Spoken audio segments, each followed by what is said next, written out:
Okay guys, isa na muli mapagpalang umaga, tanghali, gabi po sa inyo lahat. Sana po ang lahat ay nasa mabuting kalagayan at ligtas po sa anumang kapahamakan. Saan man po kayo dako ng mundo naroroon. Ako po muli ang inyong lingkod, Maestro 21 TV. At sa ating video ngayong araw na ito mga kalingap, tayo muli po ay magbibigay ng ating panibagong kuro-kuro, komento, opinion at reaction. Ito po ay tungkol po sa naging pahayag po ni Kalingap Rab tungkol po sa kanya pong sa mga isa sa mga demanda, isa po sa mga demands po nila Lady B at si Ineng o yung pamilya po ng Ineng na sinasabi po dito ay pinapa-take down po lahat ng mga video na kung saan siya po ay kasama dahil ito po ay sakop po ng batas na exclusive intellectual property. Okay? So ano po ang tugon po dito ni Kalingap Rab? Mga Kalingap, sinasabi po dito po natin na pag-uusapan po yung naging tugon po niya doon sa naging live niya mga kamakailan mga Kalingap. Pero bago po yan, ano nga ba itong intellectual property na binanggit po ni Attorney Garrett ng RTIA? Okay, so bago po natin talakayin ang naging pahayag po ni Kalingap Rab, ay pag-usapan nga muna natin at sabay-sabay po nating intindihin itong nakuha po natin sa Google kung ano po itong intellectual property na sinasabi po ni Attorney Garrett. Okay, so tingnan nga natin mga Kalingap. Okay, so mga Kalingap, nariyan po sa ating monitor ang sinasabing intellectual property or it is known as IP. It refers to the creation of the mind. Okay. Ito daw po yung gawa ng ating mga utak. Okay. Ito yung resulta ng ating kaisipan. Okay. So kaya nga sinasabi dito mga Kalingap, intellectual. It has something to do with the mind. Okay. Kagaya po ng invention. Kapag ikaw ang naka-invento, sa iyo yan. Okay, nakapangalan po sa iyo yan. Okay, kung halimbawa man po kagaya po ng mga scientists, kung sila po ang nakadiscover ng meteorites o meteor or planeta, kung ano pa man po ay, di ba? Ipinapangalan po sa kanila. Okay, yun po yung intellectual property. Literary or artistic works. Literary, kung ikaw ang sumulat ng isang awitin, ikaw ang gumawa ng mga steps ng isang sayaw. Okay, so sa iyo yan. Okay. Another, designs. Kung ikaw ang nakaisip ng disenyo, ng kung anumang disenyo po yan. Okay. Symbols, names, and images used in commerce which are protected by law, allowing owners to earn recognition or financial benefit. So ito po yung tinatanong ko. Kasi sinabi po ni Attorney Garrett doon sa RTIA, nung nakausap po si Lady B, si Princess na ayaw, si Prinsesa na ayaw painitan, mga Kalingap, sinasabi, karapatan ni Lady B o ni Prinsesa na humingi ng danyos doon sa mga videos na ginawa po, nakasama po siya. So ang tanong ko po diyan ngayon, at yun ay gusto na po niyang ipabura o gusto niya pong ipa-take down. Ang tanong ko doon ay, siya ba ang may-ari? Di ba? Noong siya po ay nakausap po nila Kalingap Rab, okay, kung ano man pong pag-uusap ang naganap bago po sila na-i-vlog, ay sino po ang magmamay-ari noong videos na ito? Di ba? Ito ay pag-aari na po ni Kalingap Rab sapagkat siya po yung gumawa. Siya po ang nakaisip ng konsepto. Siya po ang nag-create ng video na yan. Hindi po ba mga Kalingap? Kaya nga tinatawag na content creator. Okay. So, alin doon ang pag-aari po ni Lady B? Siya po ay naging artista lamang. Siya po ay tagaganap lamang po doon sa video na ginawa. Ibig sabihin, hindi niya po pag-aari. At yung sinasabi na danyos o kabayaran doon sa pagiging artista niya, maaring nabayaran na po doon sa pamamagitan po ng mga binibigay po o inaabot kung hindi man po sapat dahil maraming pong nagtatanong po dyan mga Kalingap, maraming kumukwestiyon yung inaabot po ni Kalingap Rab doon sa mga vlog. Pagkatapos po ng vlog ng dalaga ay kinu-question nila na bakit napakaliit. Hindi lamang po naman po yun ang maaaring naibibigay pag na sila po ay naipa-vlog, kundi ultimo na rin po mga Kalingap, yung ano po ang nakukuha po nila.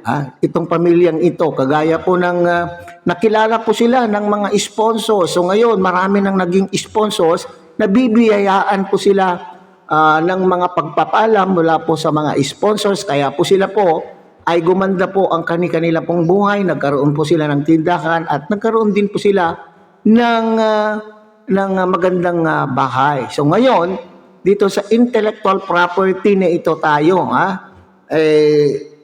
hindi naman po pag-aari pala.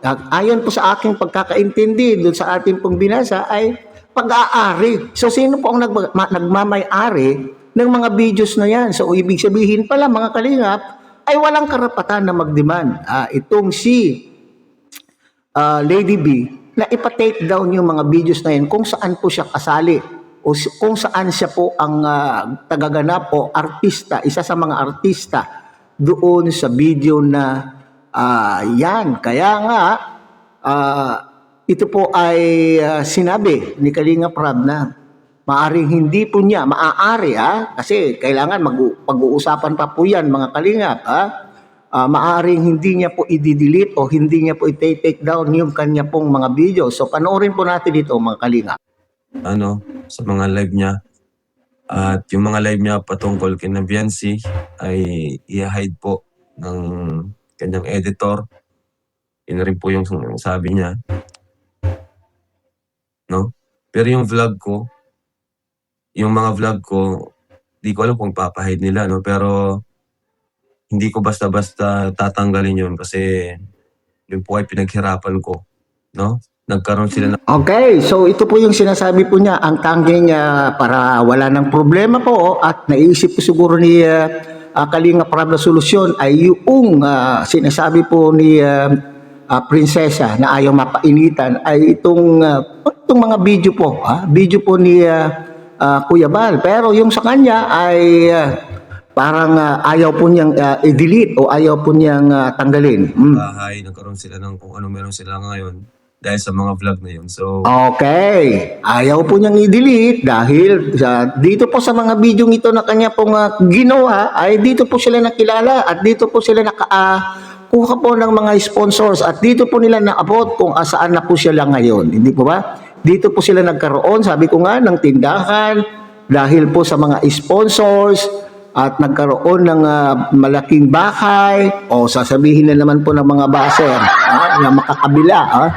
Hindi naman po bigay lahat po yan ng Kalingap po. Hindi naman po inaangkin po ng Kalingap. Kaya nga parating sinasabi sa mga vlog po ni Kalingap Rab ay hindi naman po lahat. Kung inyo pong nasusundan ang mga live po ni Kalingap Rab ay meron din po siyang i-mention na mga pangalan, mga tita-tita na nagbigay po ng malaki, na malaking tulong po sa pagpapagawa po ng bahay po na yan. Pero bakit hindi ko matandaan o hindi ko narinig yung pangalan po ng big sponsor na sinasabi po ni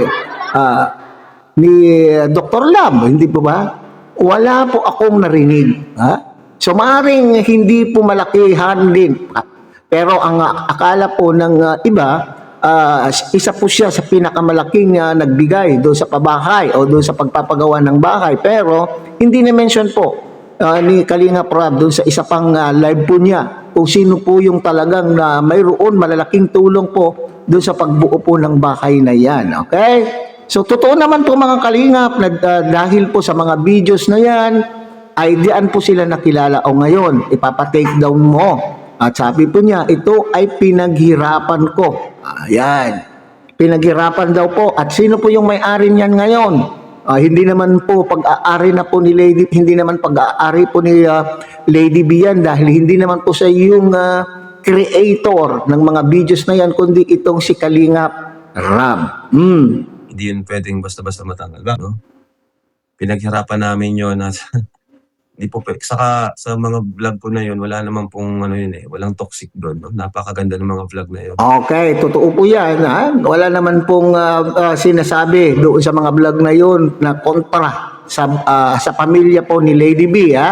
Wala. Kundi ito po ay pampagood vibes ng mga love team serye. Pampakilig sa ating mga viewers.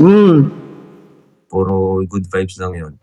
Saka, yun ay pinaghirapan ko at ng team namin. Correct. Ginastusan namin yun. Ano po? So, dahil sa mga vlog na yun, kung bakit nandito sila ngayon sa kalagayan nila. Yan. At yan dapat din po ang maiisip po ng pamilya. Hindi po ba mga kalingap?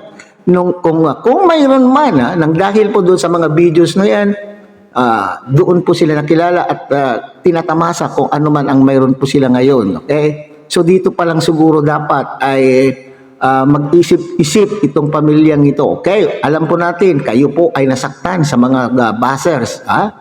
Kayo man po ay nabalakura. Kasi yun po yung clinic-claim po ninyo. Kayo po ay sobrang nabalakura. Pero alang-alang po sa kapayapaan na gusto po ninyong makamit. Di ba parating yung sinasabi sa inyong mga komento, gusto na po ninyong katahimikan.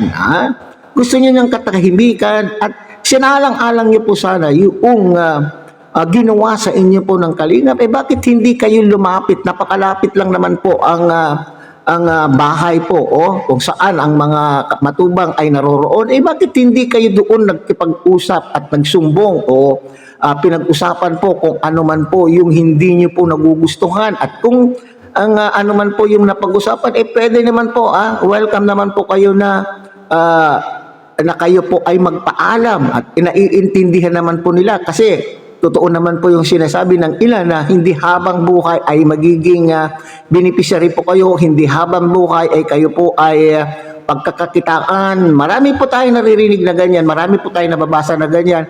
So, kung magpaalam po kayo sana ng maayos at hindi kayo nagpakita ng pabor doon sa kabila na lumalaban po sa Kalingap, na maayos po sanang naresolba ang problemang ito. So, hindi yun pwedeng ipatanggal. Ano? Pero yung mga reaction video ni Kuya Bal, yun, papatanggal ko po yun. Okay. Dahil sa mga vlog na yun, kung bakit sila nakilala na ng mga sponsor, dahil sa vlog na yun, kung bakit andito sila ngayon sa kalagayan nila, dahil sa mga vlog na yun, kung bakit may bahay sila. So, hindi siya pwedeng tanggalin. Ano po? Okay, unless kung sa pagpapatuloy po nung pagkakaso po ng pamilyang ito at napag-usapan po sa korte, unless kung ang korte ang magpapatanggal, ang magdidesisyon, kung ang huwes na po ang magdidesisyon at ipag-uutos, Kalingap Rab, ikaw ay guilty sa isinampang kaso po ng pamilyang ito, so ipinag-uutos ng batas na tanggalin lahat ng mga videos kung saan nakabalagbag ang pagmumukha po ng kanila pong anak, ay doon tatalima po, tatalima po siguro dito itong si Kalingap Rab. Yung mga reaction video ni Kuya Bal, na actually di naman talaga siya reaction video, ano siya, sinagot lang ni Kuya Bal yung comment ni nanay patungkol sa kanya. Correct. So, sinagot niya lang, di naman niya talaga binaboy or direct na... Okay, so hindi direktang binalahura na base po doon sa sinasabi po nila. Kaya nga sinabi ko doon sa isa kong content kahapon, mga Kalingap, sino ba ang nanguna? Sino ba ang nagparaikot-ikot sa mga live at nagkokomento?